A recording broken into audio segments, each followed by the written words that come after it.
Hello বন্ধুরা, কেমন আছেন সবাই? আজকে এসেছি নতুন পর্যায়ে নতুন ভিডিও নিয়ে। আজকে তবে শুরু করি কি করে আপনি আপনার মনকে আপনার আয়ত্তে রাখবেন, কি করে কন্ট্রোল করবেন। যদি আপনি আপনার মনকে নিয়ন্ত্রণ করতে পারেন, কি নিয়ন্ত্রণ করা শিখতে পারেন, তাহলে আপনি আর আপনার মন যদি আপনার নিয়ন্ত্রণের মধ্যে এসে যায়, তাহলে তখন আপনার মধ্যে কোনো কিছুই অসম্ভব নয়। সব কিছু সম্ভব, সব কিছু অর্জন করতে পারবেন। কোনো কিছুই অসফলতা হবে না, সবই তোমার সফলতা হবে। কোনো ভালো কাজ করার সময় আপনার কাছে খুবই সহজ মনে হবে, আর এটা তখনই হবে যখন আপনার মনকে নিয়ন্ত্রণে রাখতে পারবেন। তখন আপনার অলসতাকেও কন্ট্রোল করতে পারবেন, রাগকে কন্ট্রোল করতে পারবেন। আপনি যেমনটা চাইবেন ঠিক তেমনটাই করতে পারবেন, আর আপনার শরীরটাকেও কাজে লাগাতে পারবেন। এখন এটা আপনার হাতে, আপনি কখন কোথায় কি করবেন, কিভাবে করবেন, আর কোথায় এড়িয়ে যাবেন, আর এটাও জানতে পারবেন যে কোন কাজটা আপনার কাছে প্রয়োজনীয় আর কোন কাজটা অপ্রয়োজনীয়। অনেক সময় দেখা যায় যে আপনার কোনো কাজ করতে মন চাইছে, কিন্তু সেই কাজটা করতে আপনার একদম ভালো লাগছে না। আসলে তা না, কারণ এটা এই জন্য হয় যে আপনার মনকে আপনি কন্ট্রোল করতে পারছেন না। আর যখন দেখবেন যে আপনি আপনার মনকে কন্ট্রোল করতে পারছেন, তখন দেখবেন আপনি যেটাই করতে চাইবেন সেটাই করতে পারবেন। তাহলে আপনি কি সত্যি চান যে আপনার মনকে কন্ট্রোল করতে?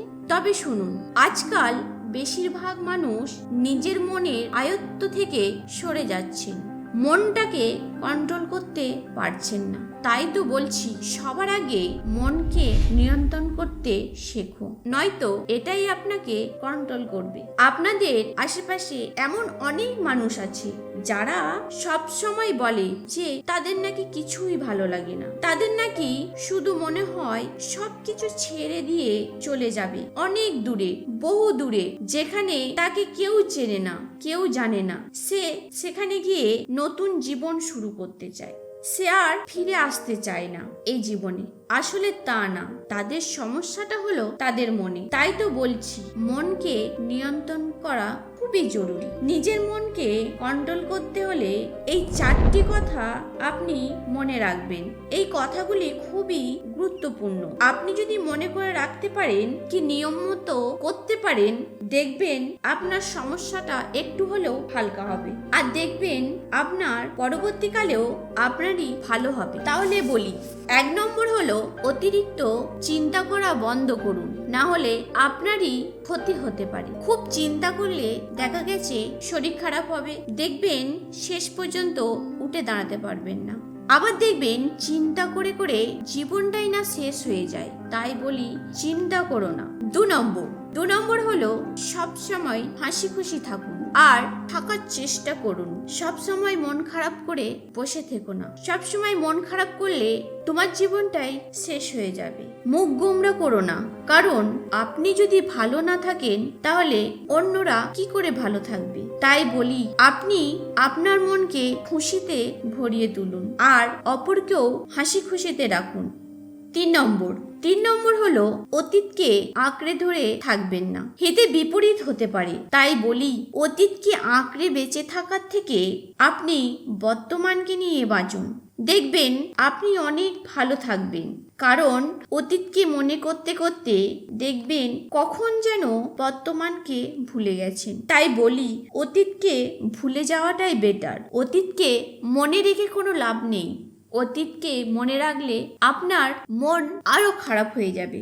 4 নম্বর হলো আপনি নিজেকে দোষ দেওয়া বন্ধ করুন, কারণ মানুষ মাত্রই ভুল করে, আবার মানুষই সেটাকে ঠিক করে। আর আপনি যদি নিজেকে দোষ দেন, তাহলে অন্যেরাও তোমাকে দোষ দেবে, আপনারই দিকে আঙুল তুলবে, আপনাকে দোষারোপ করবে। আপনি যদি দোষ না করে থাকেন, তাহলেও তারা আপনাকে জোর করে দোষের ভাগীদার করবেন। তাই বলছি, আপনি যদি ভুল করেই থাকেন, তাহলেও আপনি নিজেকে দোষ দেবেন না। আর কারোর দোষ নিজের ঘাড়ে নেবেন না, কারণ একটু আধটু তো ভুল হতেই পারে, কারণ জেনে বুঝে তো কেউ ভুল করে না। আপনি যদি সেটা ভেবে আপনি হয়তো একটু ভুল করে ফেললেন, সেই ভুলটাকে যদি আপনি বড় করে ভাবেন তাহলে অন্যেরা আরো বড় ভাববে। তাই বলি যে নিজেকে দোষ দেওয়াটা বন্ধ করুন। বন্ধুরা, আজকে তবে এই পর্যন্তই। ভালো থাকবেন সবাই, আবার দেখা হবে পরের ভিডিওয়।